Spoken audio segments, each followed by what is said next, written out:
zoberiem si jednoručky, dám sa do hlbokého predklonu, ruky zvesím kolmo dole, chrbát je rovný. Bacha, aby si nebol nejak prehnutý, zhrbený, hej, takisto v krížoch prehnutý. Čiže chrbát je rovný a dlane mám vytočené smerom k sebe dovnútra a ťahám jednoručky popri tele, takisto aj lakte, hej.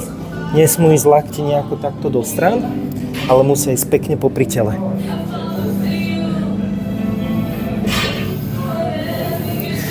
Taktiež treba si dávať pozor na to, aby som sa pri tom nekýval a nešvihal si to takýmto nejakým štýlom, ale aby to telo bolo pevné, takisto brucho zatiahnuté a idem čisto iba cez ten chrbát. Takisto musia tu pracovať lopatky, čiže pohyb začínam tým, že lopatky ťahám dozadu. Ťahám ich dozadu, rukami priťahujem a ruky priťahujem ceca na úroveň bokov. Hej. Aby tie ruky nešli sem, pretože by som to ťahal bicepsami, ale aby išli viac k tým bokom.